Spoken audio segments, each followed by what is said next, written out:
আসসালামু আলাইকুম প্রিয় ভাইয়া ও আপুরা। এই ভিডিওতে আমরা সপ্তম শ্রেণীর বাংলা প্রথম পত্র সপ্তবর্ণা বইয়ের ৬২ পৃষ্ঠার মধ্যে থাকা কুলিমজুর কবিতাটির সৃজনশীল প্রশ্নগুলো নিয়ে আলোচনা করব। আমাদের আগের ভিডিওটিতে তহমিনা আইডি থেকে লিখেছে, হাজার হাজার টাকা দিয়ে কোচিং করি কিন্তু আপনার মতো ভালো করে বোঝায় না। থ্যাংক ইউ, তোমাকেও থ্যাংক ইউ তহমিনা। কুলিমজুর কবিতাটি লিখেছেন কাজী নজরুল ইসলাম। তোমরা এই কবিতাটি পড়ার আগে একটু নিচের দিকে চলে যাবে, দেখবে পরবর্তী পৃষ্ঠায় ৬৩ পৃষ্ঠার মধ্যে শব্দার্থ ও টিকা দেয়া আছে। তোমরা আগেই এই শব্দার্থ ও টিকাগুলো খুব ভালোভাবে পড়বে, তাহলে কবিতায় কি অর্থে এই শব্দগুলো ব্যবহৃত হয়েছে সেটা কিন্তু তোমরা খুব ভালোভাবে বুঝতে পারবে যখন তোমরা কবিতাটা পড়বে। এবং এটা ভালোভাবে পড়লে আরও দুইটা লাভ হলো। ১ নাম্বার লাভ, ক নাম্বার প্রশ্নে এখান থেকে প্রশ্ন আসে, এবং ২ নাম্বার লাভটা হলো এখান থেকে কিন্তু তোমাকে টিক চিহ্ন দেওয়া হবে। যেমন এইখানে একটা শব্দ হলো ক্রোর, তোমাকে ক নাম্বার প্রশ্ন করতে পারে যে ক্রোর বলতে কি বোঝায়, তখন কিন্তু তোমাকে লিখতে হবে ক্রোর বলতে কোটি বোঝায়। এবং তোমাকে এখান থেকে এমসিকিউতে প্রশ্ন করতে পারে যে ক্রোর অর্থ কি, তারপর একটা অপশন দিতে পারে তোমাকে কোটি, বাকি অন্যান্য অপশনগুলো কিন্তু ৩টে অপশন কিন্তু অন্যরকম অন্য কিছু দিতে পারে, যেমন লাখ, হাজার বা শত। তো সেখান থেকে কিন্তু তোমাকে কোটি যেই অপশনটা থাকবে সেটাকে টিক দিতে হবে। তাই এগুলো একটু ভালোভাবে পড়বে। এরপর আরেকটু নিচে চলে যাবে, সেখানে তোমরা পাঠ পরিচিতি পাবে। এই পাঠ পরিচিতিটা ২ বার খুব ভালোভাবে পড়বে, তাহলে এই কবিতাটি কি নিয়ে লেখা হয়েছে সেটা কিন্তু তোমরা বুঝতে পারবে। কারণ কবিতা কি নিয়ে লেখা ওই সারমর্মটাই এখানে পাঠ পরিচিতিতে দেয়া থাকে। এরপর তোমরা কবি পরিচিতিটা একটু ভালোভাবে পড়বে একবার। এরপরে তোমরা পুরা কবিতাটা খুব ভালোভাবে খুব সুন্দর করে ২ বার ৩ বার করে পড়বে। এরপর তোমরা চলে যাবে অনুশীলনী সমাধানের মধ্যে। এখানে দেখো প্রথম প্রশ্নটা করছে বহু নির্বাচনীতে, কাজী নজরুল ইসলামের মতে কোনটিতে দেশ ছেয়ে গেল? এটার অ্যান্সার হবে গ, কলে।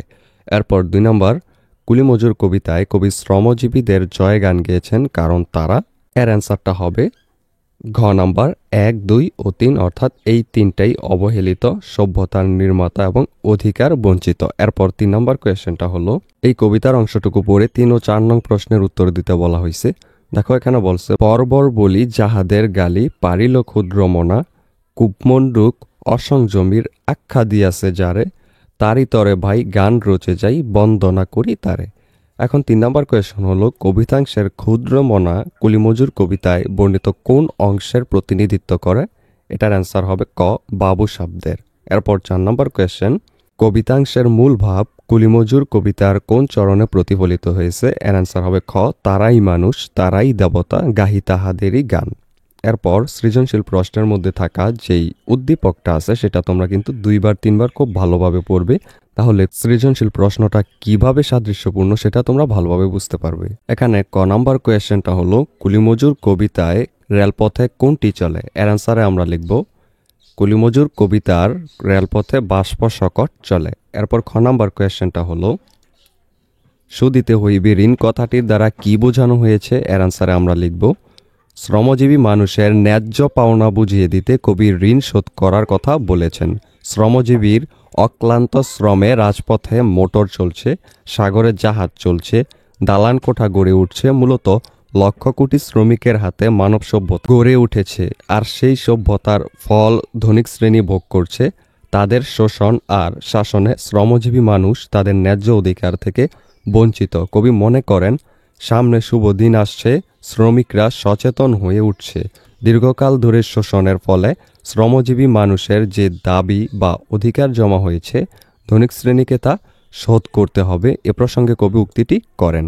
ভিডিওর এই পর্যায়ে তোমাদেরকে একটা আপডেট জানিয়ে রাখি, তোমাদের নিশ্চয়ই এক এক বিষয়ের প্রাইভেট পড়ার জন্য এক এক স্যারের কাছে দৌড়াদৌড়ি করতে হয়। এতে করে অনেক সময় এবং অনেক টাকাও খরচ হয়। কেমন হতো যদি একই জায়গায় সবগুলো সাবজেক্টের প্রাইভেট পড়তে পারতে, আর টাকাও লাগতো অনেক কম। সেই কথা ভেবেই তোমাদের জন্য 10 মিনিট স্কুল একটি অনলাইন কোর্স লঞ্চ করেছে, যেখানে খুব অল্প খরচে গোছানোভাবে সকল বিষয়ের উপর ক্লাসগুলো নেওয়া হবে। ডেসক্রিপশনে লিংক দেওয়া আছে, সেই লিংকে ক্লিক করে বিস্তারিত জেনে যদি কোর্সটি ভালো লাগে তাহলে আজই ভর্তি হয়ে যাও সেই কোর্সে। এবার চলো ভিডিওতে ফিরে যাক।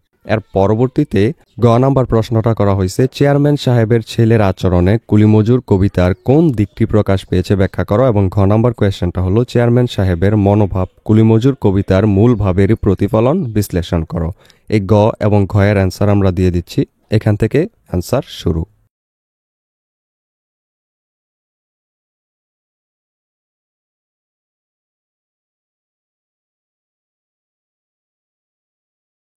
এই প্রশ্নের উত্তর এই পর্যন্তই। পরবর্তী ভিডিওতে আমরা এর পরবর্তী যেই কবিতাটি আছে আমার বাড়ি জসিমউদ্দিনের লেখা সেটা নিয়ে আলোচনা করব। সেটা পেতে হলে অবশ্যই সাবস্ক্রাইব